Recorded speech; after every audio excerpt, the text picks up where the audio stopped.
Next up is Overgeared, the webcomic. It is it has an official English publisher, which is going to be Tapas. Link in the show notes. It has 57 official chapters released. However, on other locations and other sites we're not going to give a link to, but you can look it up on the internet. It has over 100 chapters. So, this is a very long running series. So you don't have to worry about running out of things to read or to read. Here is the webcomic description.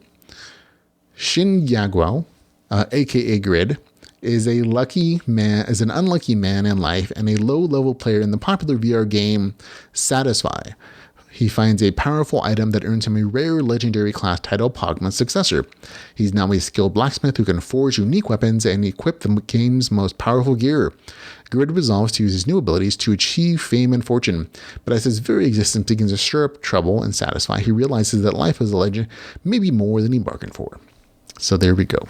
I should also mention that the on Tapas, you get the first few chapters for free, but then you end up having to pay to unlock the new chapters.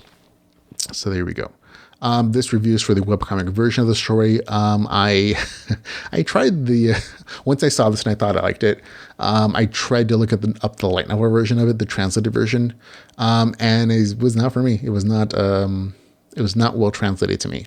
And that actually may be because there's a version of this on Amazon, and I don't know if it's official, because when I look up information on Overgeared online, it says that Wuxia World has the English rights to this story, and the version that is on Amazon is not from them. So the one on Amazon may actually be a pirated version, but don't quote me on that. I don't know for sure.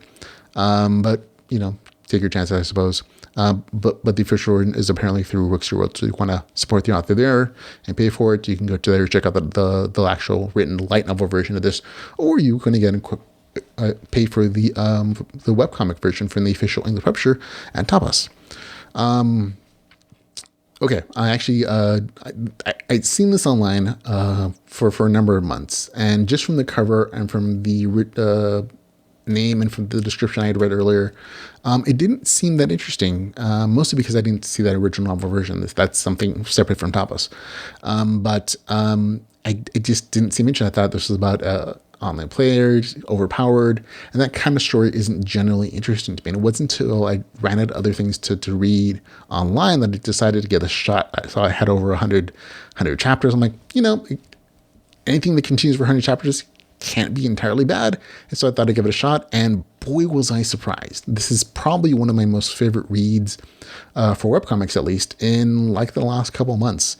And that's mostly because it revolves around crafting, which I was surprised to see because most stories in the webcomics that I've read recently, the manhwas, just that's not really a focus at all. Most of them are action adventure or returners, people who are gaining power rapidly, cultivation stories, and almost none of them have any kind of crafting. And this story is almost entirely focused on crafting, the adventures, intentions, and actions, and quests to go along with that. And I think it does a really great job of keeping the story interesting without throwing the crafting aside. A lot of times in crafting stories, an author will have a hard time kind of balancing creating tension with crafting, because crafting is inherently in a video game very button clicky, especially in an MMO, which the story is set in. The author, I think, does a really good job of setting up scenarios where it's like, oh, there are outside consequences for him, and he's having to struggle with this situation and the challenges that come across, even though they feel a little forced sometimes. It's still, like, for me at least, it has been a very entertaining read. I'm not all the way through all the chapters. I've only gone up to like 40 at this point as of this recording, but I've enjoyed every single chapter, and I look forward to reading the entire thing at this point. I don't know if it drops the ball somewhere down the line, but for me at least at this point, it's been super enjoyable, and it really does satisfy that need for me at least of the liturgy aspects of like game notifications. The MMO game actually matters. The guild stuff on the story exists, and the quest system is really important. The NPCs matter, like the reputation aspects. And so all the actual game elements really do matter to the story, and there's at least a sense of interest and tension and conflict in the story that isn't necessarily always revolving around action. And there is action here and there, but there are other kinds of conflicts that still make the story very interesting to me at least. And the crafting stuff, I'm always a fan of that. I love crafting stories. I've written some, and so it's a part of the genre that I really like. And so for me, so someone likes that aspect, this is definitely hits hits on all the spots for me. So far, the story again has great crafting with adventure, making equipment that is kind of overgeared to make it first level compared to the challenges faces, and the game and the fame and the associated with those kind of problems. So good stuff. Again, game mechanics are everywhere. Lots of notifications, lots of class stuff. The MMO aspects, guilds, groups, auction systems are all aspects of the story that are important.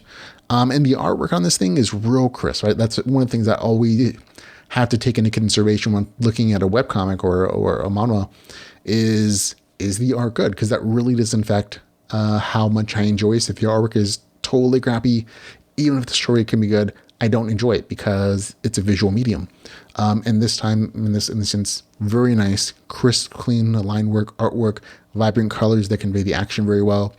And again, lots of notifications and game elements that actually show this is Litter G, as far as at least we're describing it. So really good stuff all the way around. Overall, great story that I'm really glad that I decided to finally read. That's going to get a score of 8 out of 10 for Overgeared.